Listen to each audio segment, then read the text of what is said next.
नमस्कार दोस्तों, जिया डिफेंस में आपका स्वागत है। दोस्तों, भारतीय नौसेना ने 127 मिलीमीटर गन सिस्टम के लिए मेक इन इंडिया पहल पर ध्यान केंद्रित किया है। भारत फोर्ज कार्यक्रम में शामिल होने के लिए उत्सुक है।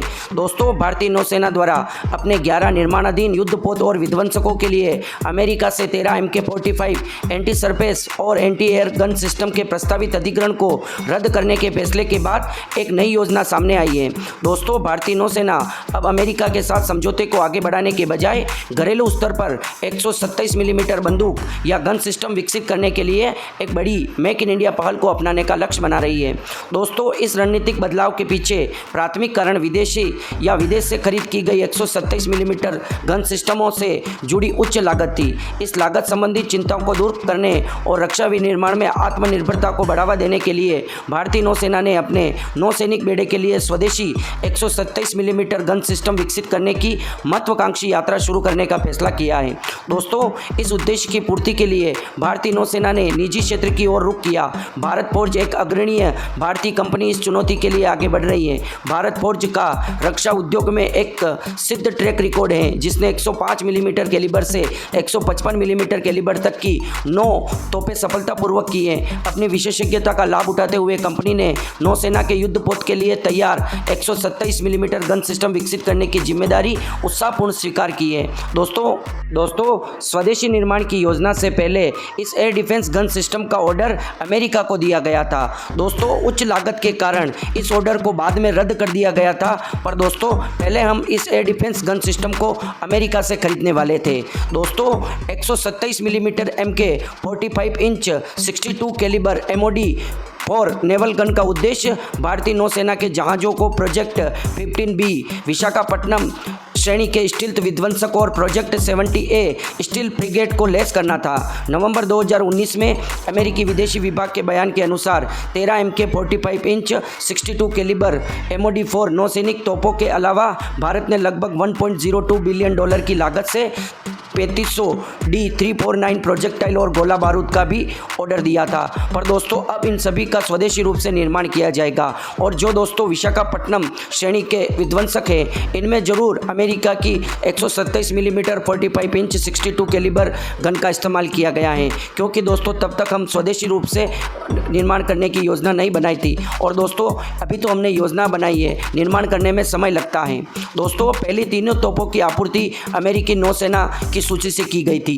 यह भारतीय नौसेना की सेवा में पहली बार मीडियम कैलिबर बंदूकें होंगी। वर्तमान में भारतीय नौसेना के सभी युद्धपोतों पर 100 मिलीमीटर की बंदूकें हैं। दोस्तों, अमेरिका में BAE सिस्टम द्वारा निर्मित 127 मिलीमीटर मीडियम कैलिबर बंदूक हल्की है और इसमें अमेरिकी नौसेना के नए 5 इंच कार्गो प्रोजेक्टाइल और बेहतर प्रोपेलिंग चार्ज के साथ 20 समुद्री मील मतलब 32 किलोमीटर से अधिक की नौसेना सतह फायर सपोर्ट रेंज है। दोस्तों, यह सतह पर भी फायर कर सकती हैं। BAE वेबसाइट में कहा गया है कि MK-45 मोड 4 में 64 कैलिबर बैरल, मजबूत बंदूक और माउंट सब सिस्टम, एडवांस कंट्रोल सिस्टम, वृद्धि और कम हस्ताक्षर, कम रखरखाव वाली बंदूक ढाल शामिल है। दोस्तों, यह बंदूक उभयचर अभियानों का समर्थन करने के लिए सतह के युद्धपोतों, विमान भेदी और तटीय बमबारी के खिलाफ इस्तेमाल करने में सक्षम है। गन माउंट के ऑटोनोमस लोडर की क्षमता 20 राउंड की है और पूर्ण ऑटोनोमस कंट्रोल के तहत फायर करता है। अधिकतम आग दर पर उन राउंड को समाप्त करने में 1 मिनट से थोड़ा सा अधिक समय लगता है। निरंतर उपयोग के लिए गन माउंट पर डेक के नीचे 6 सदस्यीय दल, गन कैप्टन, पैनल ऑपरेटर और 4 गोला बारूद लोडर का कब्जा होगा, ताकि बंदूकों को लगातार गोला बारूद की आपूर्ति की जा सके। 127 मिलीमीटर कैलिबर बंदूकें भी भारतीय नौसेना के स्वदेशीकरण फोकस का एक हिस्सा है। भारतीय नौसेना स्वदेशीकरण योजना INIP 2015 से 2030 में कहा गया है कि यह बड़े कैलिबर 127 मिलीमीटर, 155 मिलीमीटर और इससे भी बड़ी बंदूकों के लिए विस्तारित range guided munition ERGM projectile के विकास के लिए विकसित देशों में काफ़ी शोध पहले से ही प्रगति पर है। इनबिल्ट GPS और INS के साथ 70 मील तक की रेंज वाले ERGM प्रोजेक्टाइल अगले दशक के भीतर उपलब्ध होने की उम्मीद है। अतिरिक्त रॉकेट मोटर ड्राइव और इनबिल्ट इंटेलिजेंस के साथ 155 मिलीमीटर के गोले भी विकास के अधीन है और उनसे 200 मील तक की अधिकतम सीमा प्रदान की उम्मीद है। इसमें युद्धपोत की तटीय बमबारी और NGF naval gun fire support क्षमताओं में उल्लेखनीय वृद्धि होगी और इसे स्वदेशी रूप से विकसित करने की आवश्यकता है। दोस्तों, इन गन सिस्टम के साथ साथ प्रोजेक्टाइल का भी निर्माण किया जा रहा है। इन प्रोजेक्टाइल में रॉकेट मोटर का इस्तेमाल किया जाएगा, जो दोस्तों अधिकतर रॉकेट में किया जाता है। दोस्तों ये कहा जा रहा है कि ये जो प्रोजेक्टाइल होगा ये 200 मील तक, मतलब ये 250 किलोमीटर से अधिक रेंज तक भी जा सकेगा। मतलब इस टाइप के प्रोजेक्टाइल का निर्माण पूरी दुनिया कर रही है। और इसी के साथ दोस्तों हमारे DRDO भी इस टाइप के प्रोजेक्टाइल का निर्माण करना शुरू हो गए हैं। और दोस्तों वो हमारी टॉड आर्टिलरी के लिए भी इस तरह के प्रोजेक्टाइल का निर्माण कर रहे हैं। दोस्तों हमारे जो युद्धपोत हैं उनमें पहले 100 मिलीमीटर की बड़ी बंदूकें लगी हुई हैं, उनको दोस्तों हेवी रेंज की गन कहते हैं। अब दोस्तों इन 127 मिलीमीटर की मीडियम आकार की गन सिस्टम का उपयोग किया जाएगा। दोस्तों पूरी दुनिया भी इसी तरह के गन सिस्टम का उपयोग कर रही है। और पहले दोस्तों हम अधिकतर जो हथियार हैं वो अब अमेरिका से ही खरीद रहे हैं बजाय रशिया के, क्योंकि दोस्तों रशिया के पास वो टेक्नोलॉजी नहीं है और बढ़ते समय के साथ रशिया ने अपनी टेक्नोलॉजी को परिपक्व नहीं किया है। पर दोस्तों अमेरिका के हथियार तो लिथल है, पर उनकी कीमत अधिक होने की वजह से हमारी प्राइवेट कंपनियां विदेशी कंपनियों के साथ जॉइंट वेंचर करके भारत में टेक्नोलॉजी ला रही हैं, जिससे दोस्तों भारत में अधिक से अधिक हथियारों की टेक्नोलॉजी का निर्माण हो रहा है और हथियार हम अधिक से अधिक स्वदेशी तौर पर निर्माण कर सकेंगे। दोस्तों 127 मिलीमीटर कैलिबर की गन की खरीद हम 3000 करोड़ रुपए में अमेरिका से खरीदने वाले हैं। दोस्तों इन तोपों को समुद्र में सैन्य गतिविधियों का मुकाबला करने के लिए ही नए सतही लड़ाकू विमानों पर लगाया जाएगा। ये बंदूकें नौसेना के जहाज़ों को जमीन पर भी अग्नि सहायता और लक्ष्य पर हमला करने में सक्षम बनाएगी।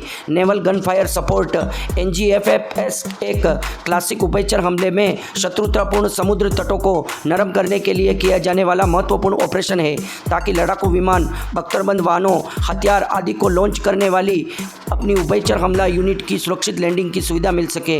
इन तोपों की मारक क्षमता 24 किलोमीटर है, जिसे extended range gun munition ERGM नामक एक अलग प्रकार के प्रोजेक्टाइल या गोला बारूद का उपयोग करके आगे बढ़ाया जा सकता है। ये बंदूकें सतह के जहाज़ों पर स्थापित की जाती हैं और अमेरिकी नौसेना द्वारा उपयोग की जाती हैं और मुख्य रूप से संघर्ष क्षेत्रों में उपयोग की जाती है। जहां सतह से सतह पर मिसाइल दागना व्यवहार नहीं होता, वहां इसका उपयोग किया जाता है। जैसे कि दोस्तों मैंने आपको बताया कि इस तरह की हथियार का उपयोग उस जगह कर सकते हैं जहाँ किसी को सपोर्ट करना हो। मतलब जैसा कि हमारी भारतीय सेना किसी दुश्मन के साथ सतह पर लड़ रही है और अगर उसे सपोर्ट देना है तो हमारे युद्धपोत में लगी इस गन से हम सहायता प्रदान कर सकते हैं और उनके आर्मर्ड व्हीकल हो या फाइटर जेट हो या अन्य प्रकार के किसी भी व्हीकल को यह ध्वस्त कर सकती है, नेस्त नाबूद कर सकती है और अपने सैनिकों की सहायता कर सकती है। दोस्तों इस प्रकार की गन का उपयोग अब भारत स्वदेशी तौर पर करने वाला है। दोस्तों इसका ऑर्डर मिला है भारत फोर्स को, मतलब भारत हेवी इलेक्ट्रिकल्स लिमिटेड को। भारतीय नौसेना के सभी युद्धपोत के लिए मानकीकृत 2 super rapid gun mounts ARGM मुख्य बंदूक की आपूर्ति BHEL ने इन बंदूकों का स्वदेशीकरण किया है और इन बंदूकों के उत्पादन, स्थापना और कमीशनिंग और जीवन चक्र समर्थन के लिए अपने भारी विद्युत उपकरण संयंत्र हरिद्वार में समर्पित जटिल विनिर्माण और निरीक्षण सुविधा स्थापित की है। भारतीय नौसेना द्वारा सभी प्रमुख युद्धपोतों के लिए इन तोपों के मानकीकरण के परिणाम स्वरूप लागत का अनुकूल और विशेषज्ञता और आत्मनिर्भरता का समयकलन हुआ है। भविष्य में युद्धपोत की आवश्यकताओं को पूरा करने के लिए BHEL एडवांस रेंज के साथ साथ इन तोपों के एडवांस संस्करण पर भी काम कर रहा है। BHEL 3 दशकों से अधिक समय से रक्षा और एरोस्पेस क्षेत्र में महत्वपूर्ण उपकरणों और सेवाओं का एक विश्वसनीय आपूर्ति करता रहा है।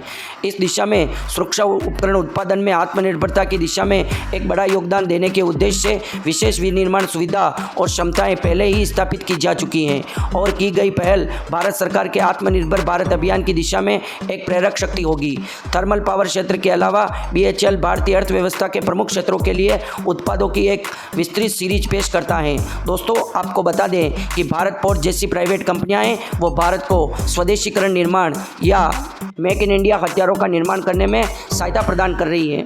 दोस्तों अगर भारत सरकार को इस गन सिस्टम को स्वदेशी तौर पर निर्माण करना होता तो पहले उनको एक उत्पादन लाइन का निर्माण करना होता, सारी व्यवस्थाएं बिठानी पड़ती, फिर उनके पास टेक्नोलॉजी के लिए किसी विदेशी कंपनी के साथ जॉइंट वेंचर करना पड़ता और फिर उसी कंपनी से इस गन सिस्टम को बनवाया जा सकता था जिनके पास एक्सपीरियंस हो। और ये सब बातें संभव हो चुकी है भारत फोर्स से, क्योंकि दोस्तों भारत फोर्स को कई सालों का एक्सपीरियंस है और इस प्रकार के रैपिड फायर गन सिस्टम पर पहले से ही भारत फोर्स काम कर रही है और बहुत सारी गनों का निर्माण कर चुकी है। ऐसा कहा जाता है कि लगभग 9 से 10 गनों का सफलतापूर्वक निर्माण कर चुकी है भारत फोर्स। इसलिए दोस्तों इस ऑर्डर को अमेरिका से रद्द करके भारत फोर्स को दिया गया है। दोस्तों हमारी प्राइवेट कंपनियों को इतने बड़े ऑर्डर मिल रहे हैं, इसलिए दोस्तों वो विदेशी कंपनियों के साथ कितना भी पैसा खर्च हो रहा है वो पैसे की बिना फिक्र किए जॉइंट वेंचर करके टेक्नोलॉजी प्राप्त कर रही है। वो इसलिए टेक्नोलॉजी प्राप्त कर रही है कि उनको ऑर्डर मिलेगा और वह भारत के लिए स्वदेशी तौर पर हथियार बनाएंगे। अगर दोस्तों आप सोच सकते हैं कि मोदी सरकार नहीं होती और कोई अन्य सरकार होती और फिर प्राइवेट कंपनियों को ऑर्डर नहीं मिलते और विदेशों से ही हथियार खरीदे जाते, तो क्या हमारी प्राइवेट कंपनियां कभी भी टेक्नोलॉजी ट्रांसफ़र के साथ किसी जॉइंट वेंचर करती या किसी विदेशी कंपनी की टेक्नोलॉजी को भारत में लेकर आती? दोस्तों ऐसा कभी नहीं होता। हमारी प्राइवेट कंपनियों को ऑर्डर मिलने से उनका मनोबल बढ़ गया है। दोस्तों उनको ऑर्डर से जो लाभ प्राप्त हुआ है उन पैसों को उन्होंने उपयोग में नहीं लिया, उन पैसों से उन्होंने और अधिक टेक्नोलॉजियाँ प्राप्त की और ये जाना भारतीय वायुसेना से, भारतीय सेना और नौसेना से कि आपको किस तरह की टेक्नोलॉजी की आवश्यकता है। जैसे जैसे हमारी सेनाओं ने बताया है कि हमारे को ये टेक्नोलॉजी की आवश्यकता है, उन अधिकतर टेक्नोलॉजियों को जॉइंट वेंचर करके हमारी भारत की प्राइवेट कंपनियां भारत में लेकर आ चुकी है और बहुत सारी टेक्नोलॉजियों पर काम चल रहा है। 3000 करोड़ का ऑर्डर, आप सोच सकते हैं कितने बड़े रुपए होते हैं। ये रुपए अब भारत में रहेंगे, ये हमारी प्राइवेट कंपनियों को मिलेगा। इससे दोस्तों भारत का पैसा भारत में ही रहेगा। भारत में इन्वेस्टमेंट और उत्पादन लाइन की वजह से रोजगार उत्पन्न होंगे और रोजगार से भारत की इकोनॉमी बढ़ेगी और जब इकोनॉमी बढ़ेगी तभी भारत सुपर पावर बनेगा। तो आपको वीडियो कैसा लगा? वीडियो अगर अच्छा लगा हो तो वीडियो को लाइक, कमेंट, शेयर और सब्सक्राइब करना ना भूलें और कमेंट बॉक्स में जय हिंद लिखकर हमारा मनोबल बढ़ाएं। जय हिंद दोस्तों।